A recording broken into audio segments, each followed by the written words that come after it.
Hello and welcome to the Gastric Health Show. My name is Dawn Boxall, and today I have the pleasure of introducing you to Sheila. She is one of my clients that has been working with me for the last 7 months, and I got the privilege of interpreting her genetic results, and I just wanted to share her with you today and let her give you a little insight to what the experience was like for her and why it was important for her to get this information. So, Sheila, welcome.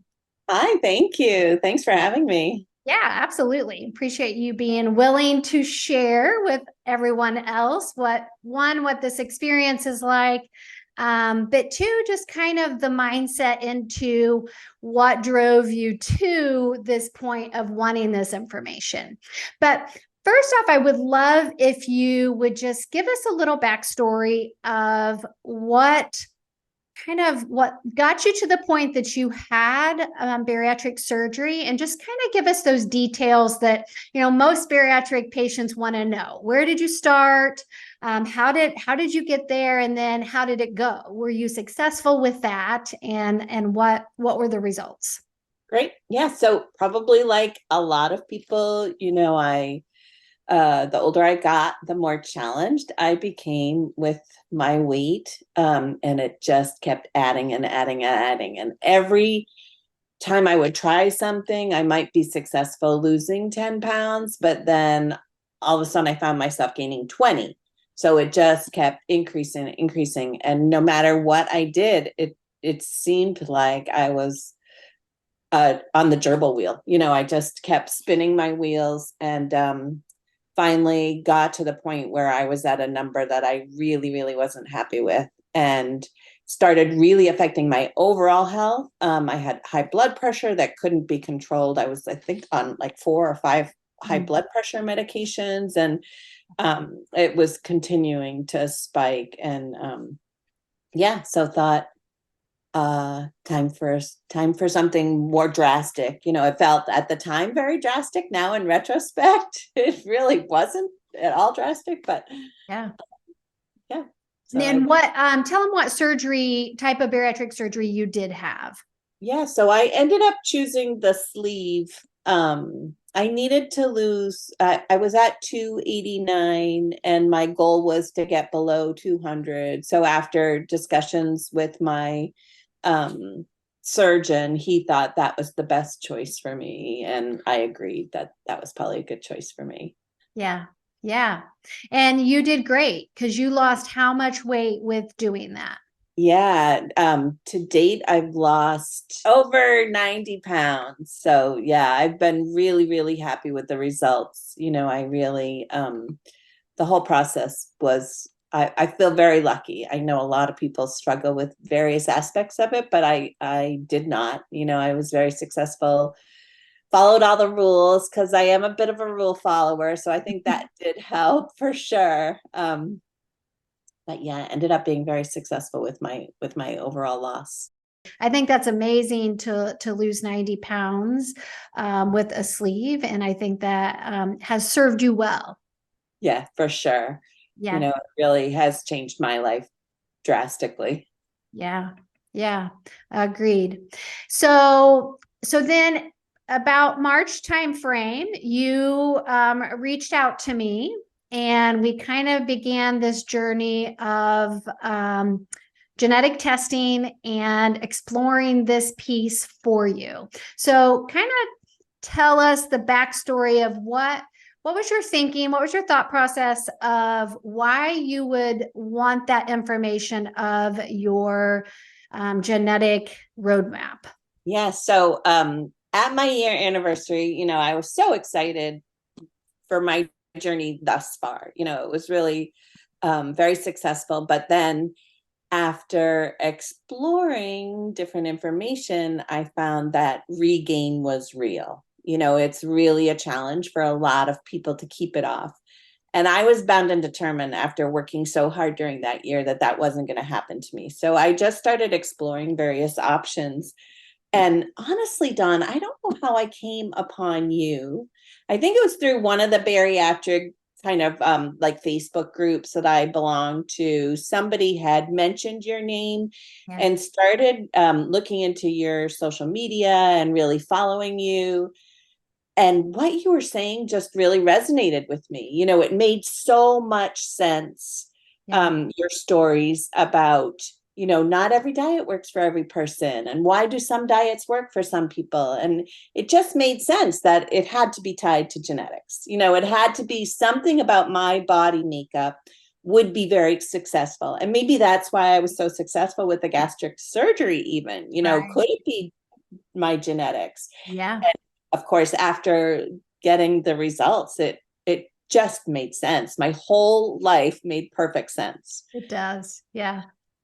Yeah. I would say that's the cool thing about the genetic test, because you could literally not meet an individual, interpret the test, and then go to them and present them the results. And you could tell them what they've experienced their whole life.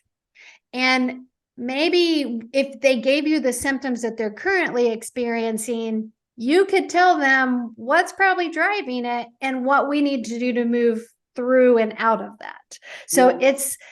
it's so, I guess, mind-blowing that it's so spot on. When every genetic test that I do, it's like crazy the amount of ability that it really can kind of tell us your history and what we need to do to fix anything moving forward. It shows us where you get hung up, where your body is likely to get hung up and stuck. And possibly could have, easily slipped back, because some of the things that you don't realize really affect your health and well-being can easily be seep back into your life in ways that are unintentional. It's not necessarily just the overeating or overindulging or, I eat more, I don't want to say junk, but more. Yeah. I in my mind couldn't eat chocolate. I thought that was a bad thing. Yeah. Well, my genetic results say actually it's a good thing, and I should be eating chocolate every day. And that was like, oh, that I was can like, do this. yay. Yeah, exactly. Exactly. You learn, well, especially with kind of a food forward approach. It really does bring to light the foods that are beneficial to your health, and not all foods are equal. So it's like you learn how to utilize the foods to your advantage. For Yeah. sure. So maybe give, if you can remember, give an example of how the test was. When you got the test kit in the mail, what was it like to complete the test and send it in? It was super easy, Yeah, right? I it, think it was just a mouth swab and stick it's it in the mail and, yeah, dropped it in the mailbox, and that was that. It was correct. It's super, like 2 minutes and you're done. Yeah. exactly. It Yeah. is so painless, and it's so, and they make it very simple. They have all the instructions, and oops, Everything you need. everything you need is in this little cylinder, and you're done. Literally, you do the cheek swab for a minute or two, you put it in the thing, and you ship it off. So yeah, so In a you paid self-addressed envelope, even. yeah. You don't even have to go to the post office. Right. Yeah, it's just stick it in your mailbox and it's taken care of. So, and it does take anywhere from 3 to 4 weeks to get that interpretation in, so that I'm sure that anticipation in that month time is not always enjoyable, but It's hard waiting, but worth yeah. it in the end, for sure. Yeah, exactly. And you and I, we got, once I got the results in, I messaged you and said I have them, and I'm like, okay. And it was literally like within 3 or 4 days we were interpreting it, if I remember right. I think Yeah. we were like, okay, I have this time available. Do you? Let's do this day. And it was Yes. like 3 or 4 days later. So And so you did yeah, a lot of work. So I was pretty amazed that you were able to get that done in that short a yeah, period of time. yeah, because it took us pretty close to 2 hours to interpret your results. Yeah. Yeah, it's a long report, but again, the goal is that when you go through this, you have at least a good enough understanding of the information that is contained in those test results. Right. And that meeting with you was so helpful. The way you broke it down and the way you shared the results, because I think if I had just looked at that by myself, I think I would have been really confused by a lot of the information. Agreed. Yeah. And I will say, like with the 3x4 genetic test, they do direct to consumers. So anyone can purchase this test for themselves and get the interpretation. It's just not necessarily laid out to understand it super easy in a way by just looking up the test result. So that's where having a practitioner interpret it for you and kind of break it down. I mean, I think your presentation, because I do a whole slideshow, oh gosh, I think it's like 50 or 60 pages long. I mean, I can't remember how many pages, but it's very thorough. Each Very area. thorough. Yeah, in each area. So we really get to dig into all the details. So moving forward, you could use that information, and then we give you the results, and you could move on and never work with me again, and you would still have everything you needed to tap into in the future if something came up. Yeah. Because I try to make it so that you have those resources to refer back to when things pop up in life, because stressful things happen, accidents happen, you unintentionally do things that trigger things. So you can find yourself back in a position that some genes are maybe triggered or switched back on that you really wouldn't have expected, but here you are. So now you go back to the foundation and you say, what can I do to get these back to a less expressive state, to where they're not in a state where I feel all of these symptoms and feel bad or have the side effects that I'm having. Put them back to bed. Yes, exactly. Yes. Get rid of them for now. Not rid of them, but. And I find myself sometimes, even now, just out of curiosity, just reading, just peeking at it and just looking at it and thinking back. Yeah. Yeah. And, just again, changing up my diet a little bit, thinking, oh, what could I maybe try differently if I want to, just lose 5 more pounds or whatever. And yeah.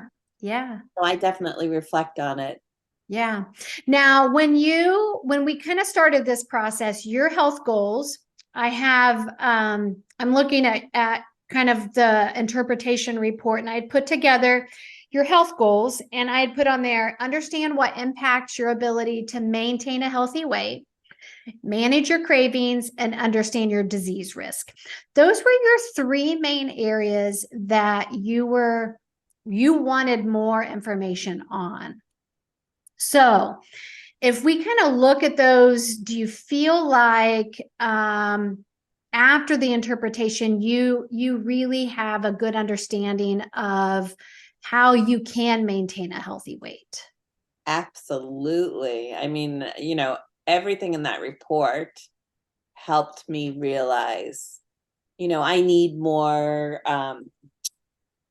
green leafy vegetables. So how can I add those into my diet on a regular basis? Because I easily, I would often eat a spinach salad for lunch, but getting them in I think I need 5 cups a day. Right. That's a real challenge, especially with the sleeve, because back in the day, I could probably eat a salad with 3 cups of spinach or something like that. But now, I'm lucky if I can get 2 cups in for a salad.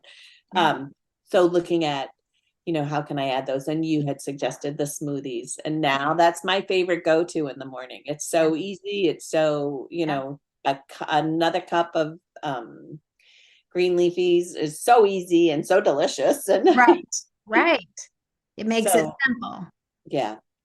Yeah. And then, caffeine was such an interesting one to me, because I knew I did not feel great with caffeine. And I really do think it contributed to my blood pressure Yep. being high. I'm not on any blood pressure medication, but would sometimes get like heart palpitations or something if I drank a little too much espresso, which I love.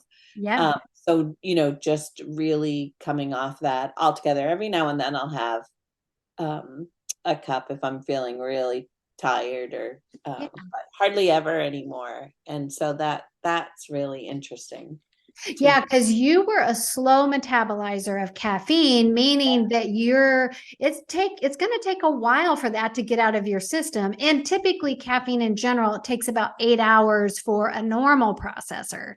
So not necessarily a fast metabolizer, but just normal processing, it takes 8 hours. So if you slowly process that, it could take you 10 or 12. So you can see how easily for someone, if you were drinking caffeine in the afternoon, how that could negatively impact your sleep and how that could impact your heart palpitations throughout the day, especially if you're drinking it in the morning and throughout the afternoon. And when I was working, sometimes you're just in meeting after meeting after meeting, and everybody's serving you coffee, and you're just, next thing you know, you've had way too much coffee. Right. Yeah, absolutely. And So you're easy to do. really feeling awful. Yeah. Yeah. But you're not correlating Yeah. necessarily that it's the coffee or the caffeine that's doing it. But now you understand that you would have to make different choices if you weren't prepared or willing to experience those symptoms. Yeah. Yeah, which is good. How about the cravings? Do you feel like that you have tools to manage cravings, and do you struggle with cravings anymore? Yeah, it's the strangest thing. Every now and then I'll crave something, but now I find I'll have it. I'll have a bite or two of what I want and go about my day and not think, oh, that's a bad food, or I can't have that, or Yeah.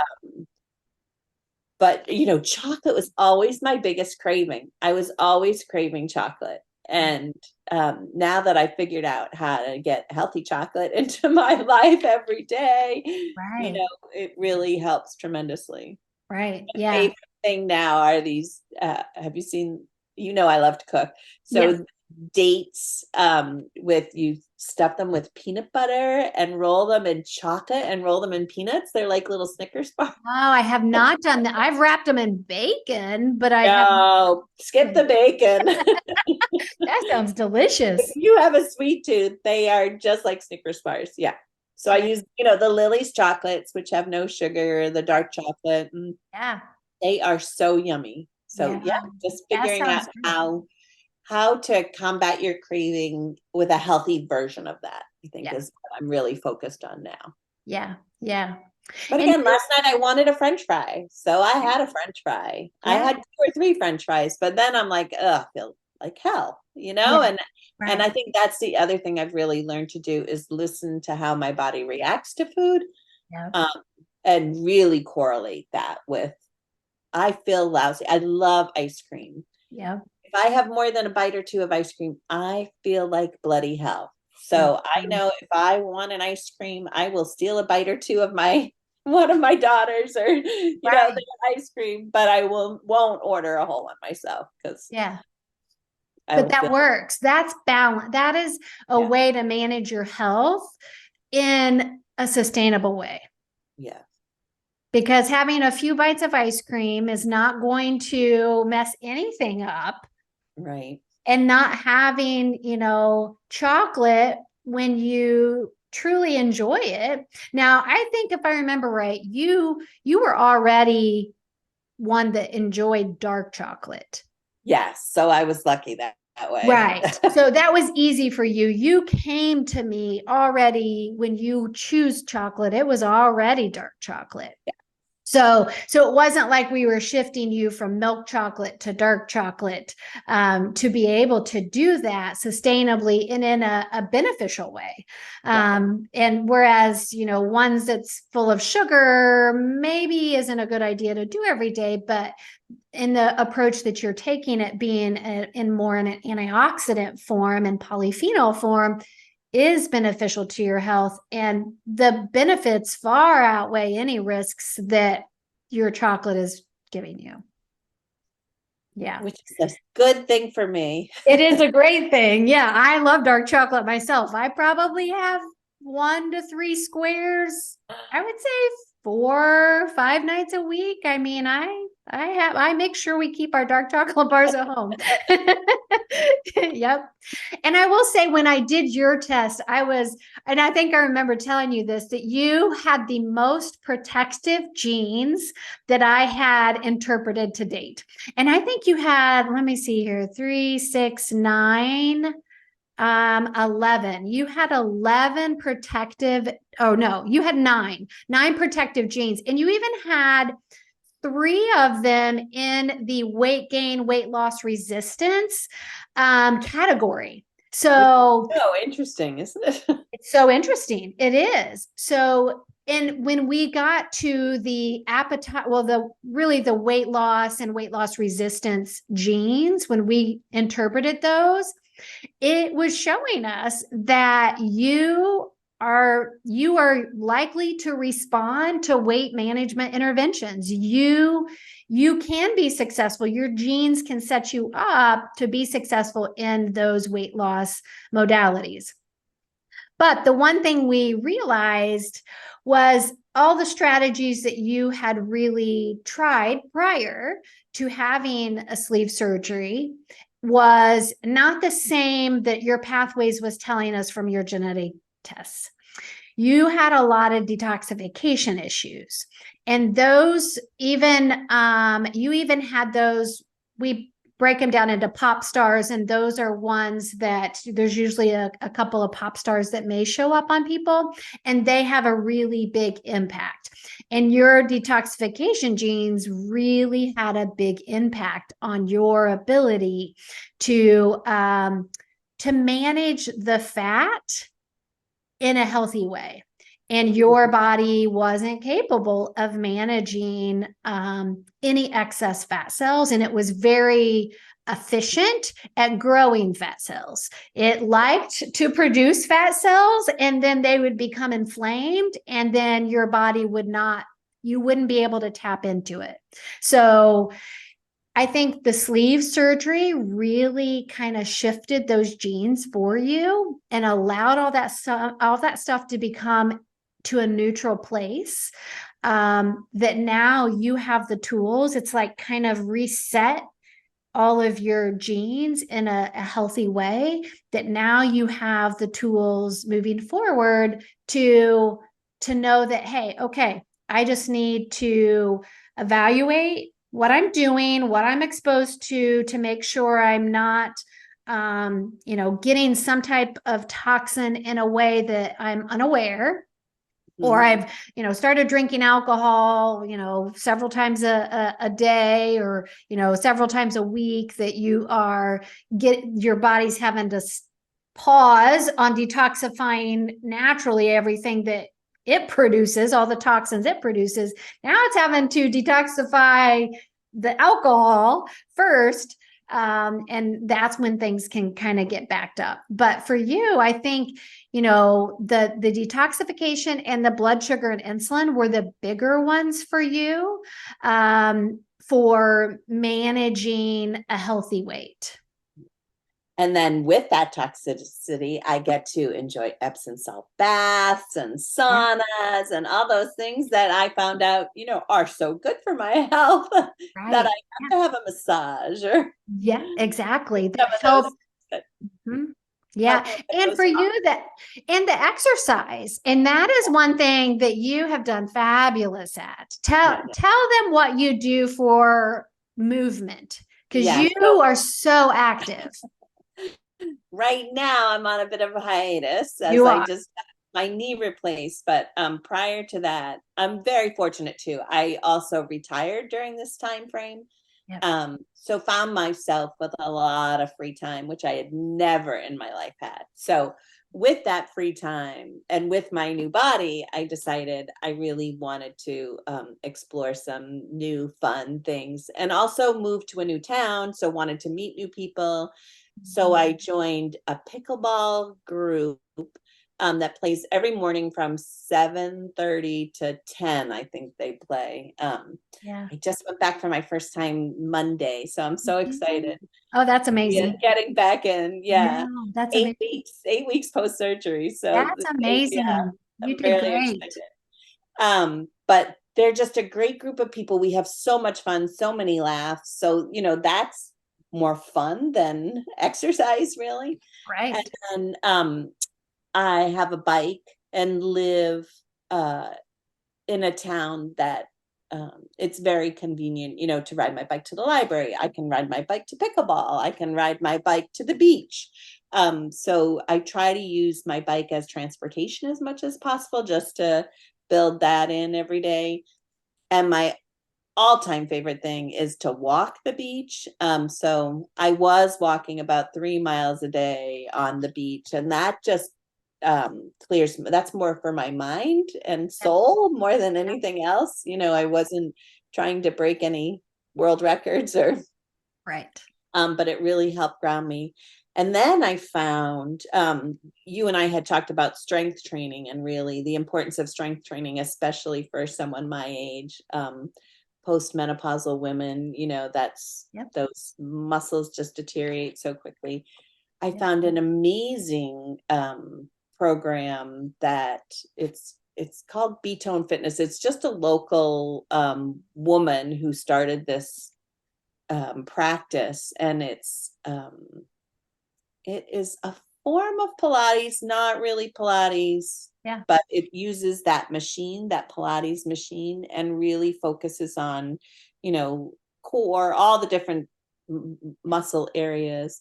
And again, it's 10 women in a room with loud music and just lots of laughs and fun. So it doesn't even feel like I'm working out. Yeah. So Yeah. those are the things that I really focus on in my life to move my body Yeah. Which every you've done single great with. You've if if always been active since you've yeah. had surgery. Since I've had surgery, it's been a little more challenge. Since I had my second surgery, my knee Your replacement knee surgery, yeah, replacement. I'm up to walking a mile now, which I'm happy Yeah. to do. But it takes me, I used to walk a mile in maybe 20 minutes. Now it's 30 minutes. So still a little slow, but But great I still. just got cleared to start riding my bike. So I'm going to try maybe to go out today and take a little bike ride and see how that goes. Got Yeah. cleared to try pickleball. So I tried that the other day. Again, slow, but I'll Yeah. get back. Yeah. But that all of that is it's like even having those 8 weeks of not being able to do the things that one, clear your mind, set your mindset right, and community, you're socializing with lots of women and enjoying yourself. That was kind of Oh, that's the other thing I forgot. We have a Nordic walking group down oh here yeah, on the yeah, yeah. Cape. Yeah, so I joined the Nordic walking group, and those are great. Again, like usually a group of 10 Yeah. to 15 women all tromping through the woods with our Nordic walking poles and Yeah. Yeah. So yeah, you even with taking 8 weeks off with knee replacement surgery, you were able, once released, after doing all your physical therapy like you did, you were able to go back and get right back in the rhythm of doing all those as quickly as they allowed you to, which is great. Wasn't like you took the 8 weeks off and then you've struggled to get back in that routine. You haven't. You've jumped right back in. wait to get back in because I know how good I feel when I do it. I know how I think I talked to you our last session that I feel like my muscle is just melting off my body, and I know how hard I work to put it on my body. So I just can't wait to Yeah. it feels so strong. And especially, I'm a single woman Yeah.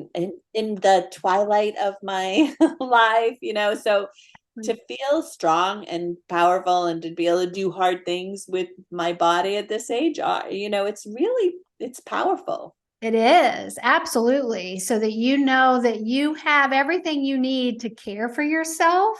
Mhm.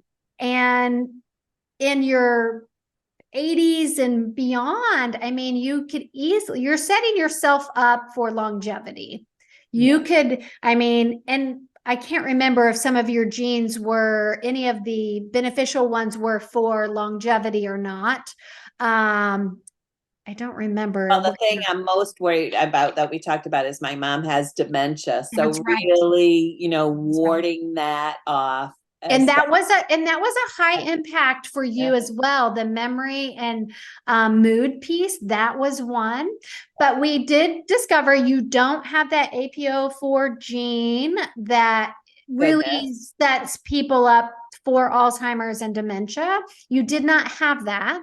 You have some of the other genes that can lead to memory and cognition problems. But if you set your lifestyle and add the things into your diet to keep the blood sugar and insulin controlled, and you keep your liver flowing and working efficiently with detoxification, you will do well with supporting that. So yeah, you were able to see that, yes, those are there. They're not active right now, and you have some tools that we can tap into if needed, if they start arriving or you start noticing changes. And I think we gave you some goals of oh gosh, to work on like coordination things. Yep. And Yep. let me see if I can find, because Learning new skills, I think. yep, Don't, yeah. hand-eye I took coordination. mahjong. I just learned how to play mahjong, things like that. Exactly. Yeah. Yeah, to work on And the those. pickleball is the hand-eye coordination. That's the Yeah, exactly. So and when you started with me, had you just started with pickleball, I feel like? yes. Yeah. Yeah, that was all new. And so we were like, All okay, new. Yeah. yeah, great. You'll have that piece with that. And then we're like, work on brain games and, Yeah. different things that can help, challenge your brain and learn a new language or do something that uses your brain in a different way to help keep that memory and cognition sharp. So yeah, you have a lot of the tools necessary. And I think a big thing that really isn't going to be recognized on a genetic test, but is super important for everyone's well-being, is just that sense of community and having those connections with other people. You have lots of touch points. You have lots of people that you have as a resource. Mm-hmm. Even with your knee surgery, you had friends that came in and cared for you, cooked for you. And something we haven't mentioned, but you have celiac disease. Yes. And the genetic test did show that she was a medium impact for a gluten problem, and that she had a likelihood of developing celiac disease. So again, another way to see how powerful the test really is and how spot on it is, because you've been diagnosed with celiac disease for 20, 30 years, wasn't it? Yeah, it was when my third child was born. So she's 28, gonna soon be 29. And I think I had told you that when I was diagnosed that long ago, they didn't do the same testing that they do now. So I was never 100% sure that I was a full-blown celiac. Yeah. So it wasn't good to know, but it is good to know that, It is I have been following this lifestyle for 28 years for for a a good valid reason. reason. Yep, exactly. A valid, very valid reason. Agreed. Yeah. What would you say to someone who's on the fence about completing a genetic test? What would, it's funny, I just had this conversation with my son, actually. It's, it's expensive. It's very expensive, but so is being overweight. To me, it was just a priceless piece of information, knowing again that I can set myself up for longevity. I just had my first grandchild. I just found out I have a second on the way. Oh, So, that's exciting. I really, that being there for their lives is so important to me. So what can I do to live my best life Yeah. going forward? And why wouldn't I invest in that? I think, especially as women, we spend so much of our lives taking care of others and making sure others are all set and making sure that others have the best of everything. And we forget about ourselves. And I think that is a mistake I learned. That's how I got obese in the first place, is I was too focused on making sure my kids were at their sporting practices and had, the best skates, and I wasn't taking good care of myself. So, when I retired, I was that was my goal, was now it's about me. My kids are all settled, they're all where they need to be, and Yeah. now I'm really going to take good care of myself. And I Mhm. think the genetic test gave me all of the information I need in order to do that in perpetuity, forever. I know now I can live a healthy lifestyle for as long as I choose to. Exactly. And that will make sure I'm here to take care of those littles and, to make sure I get to enjoy life to the fullest. Yeah. Yeah, because even with your first grandchild, we were working together, and you got to do some of the overnights and Yeah. help get up with the baby, And and now I'm taking care of her 2 days a week now. So yeah. Tuesdays and Thursdays is Yaya day. I'm Yaya. Oh, that's amazing. I love that. Yeah. Yeah. So again, you've set yourself up to be capable of to do the things you want to do, and you don't have to feel held back in any way. Yeah, and 90 pounds ago, I don't know physically if I would be able to take care of a little, it's a lot of physical work. It is. And, I can't wait to get back to strength training to get Yeah. to hold that. She's, 18 pounds now. So Oh my gosh. Yeah. that's Yeah. a lot of extra weight to carry around. Yeah. Yeah. No, that's amazing.